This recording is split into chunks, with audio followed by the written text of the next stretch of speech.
सूक्ष्म शब्दों में, वैसे तो आप हमेशा बोलते ही रहते हैं, तो सूक्ष्म शब्दों में धन्यवाद नेगी जी। माँ राजराजेश्वरी चंडिका माई के इस प्रांगण में सभी महान भावों का हार्दिक स्वागत और अभिनंदन है। इससे लगभग 2 महीने पहले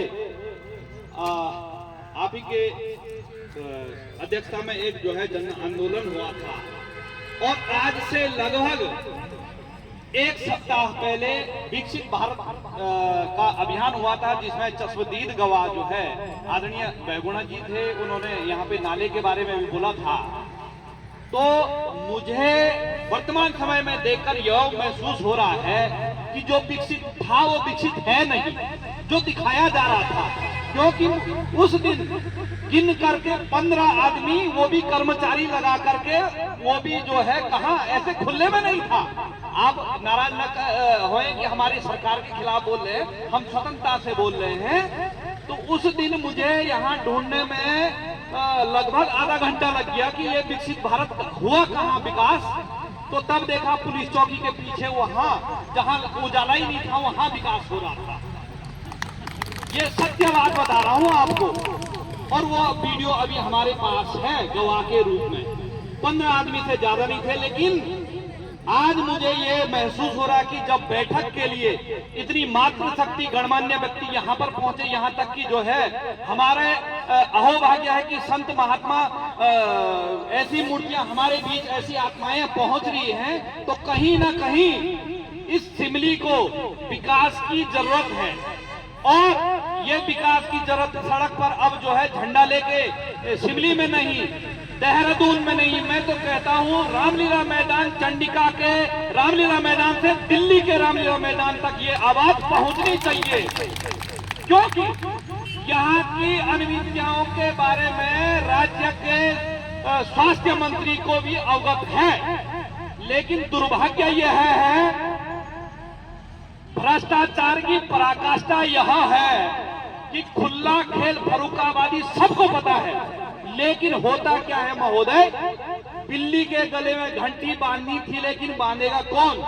देवेंद्र सिंह बांधेगा, नरेंद्र सिंह बांधेगा, सुरेंद्र सिंह बांधेगा, महेंद्र सिंह बांधेगा, कोई सिंह नहीं बांधेगा। इसलिए जो है वो सिंह जब बांधेगा नहीं तो ऐसे ही ढांचे बने रहेंगे। एक ढांचा आपको निहार रहा है, मुझे निहार रहा है 1 करोड़ रुपए का ढांचा, विकास भवन का ढांचा, और न जाने हमारे कबीर में ऐसे छोटे छोटे कितने ढांचे हमारी राह देख रहे हैं कि हमारे लिए ये कब आवाज उठाएंगे, वो किसके पैसे हैं। जैसे आदरणीय डिमरी जी सेवानिवृत्ति आएंगे तो उनके टैक्स के पैसे कटे, वो विकास भवन पे लगा होगा, वो इस बेस हॉस्पिटल पे लगा होगा, वो उस पटवारी चौकियों पे लगा होगा।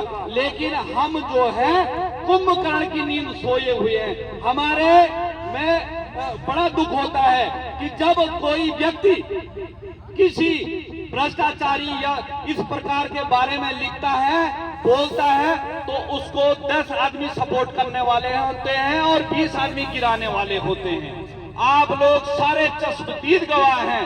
आज से 4 महीने पहले जब कर्णप्रयाग हॉस्पिटल में 2 बालिकाओं की मृत्यु हुई थी, उसी के संज्ञान में विधायक महोदय, उप जिला अधिकारी महोदय और इस जिले के सीएमओ महोदय 3 जो है उनको बताया गया था।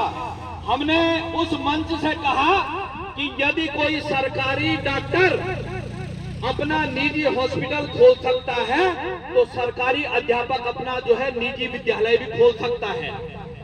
खोलना चाहिए ना, यदि सही है तो खोलना चाहिए, और गलत है तो जो खुले हुए हैं वो बंद होना चाहिए। हालांकि उस दौरान मुझे कई हमारे मित्रों ने कहा कि यार आप ऐसा बोल रहे हैं। देखिए साहब, देवेंद्र सिंह, मैंने कहा जिसने वार करना तो सीने में करिएगा, क्योंकि कहते हैं कि जब जो है लिखा होगा तो तब कोई नहीं टाल सकता है, और जब नहीं लिखा होगा जाको राके साइयां मार सके न कोई।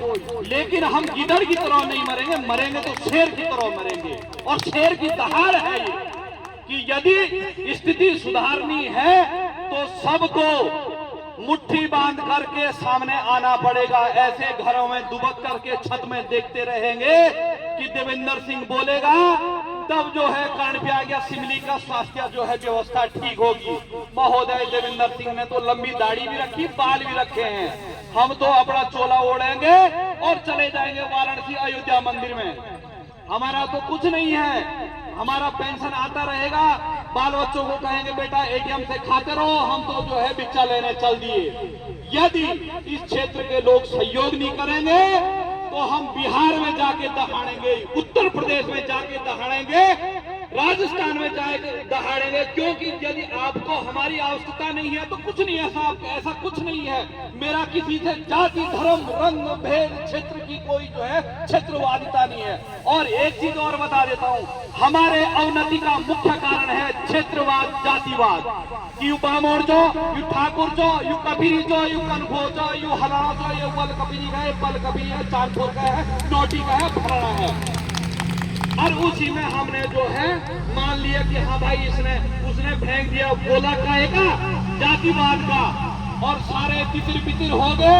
फिर वो वहां पे जाके उसने जमीन कब्जा दिया, उसने अपना व्यापार कब्जा दिया। यही मैं समाज में देखता रहता हूँ। और महोदय मैं दिल में नहीं रखता हूँ, इन बातों को।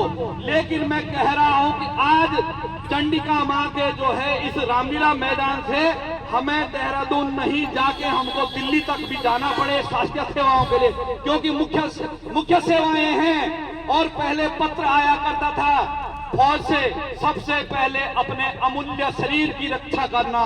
लेकिन अमूल्य शरीर की रक्षा होगी कहां से जब ऐसे ढांचे खड़े होंगे।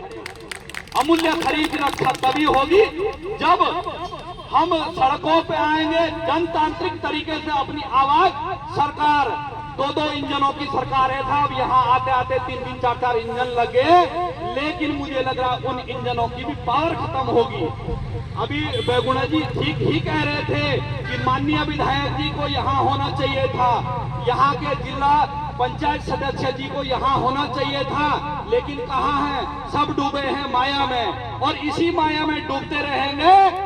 ऐसे जो है जनता के साथ छलावा करके देहरादून में बिल्डिंग बना देंगे। लेकिन इन्हीं जनताओं के वोट से यदि वहां पहुंचेंगे तो इन्हीं जनताओं की बददुआ से जो है पतन का कारण भी होगा। ये मैं आज माँ चंडिका की जमीन से बोल रहा हूँ, माँ चंडिका की धरती से बोल रहा हूँ, यही होगा।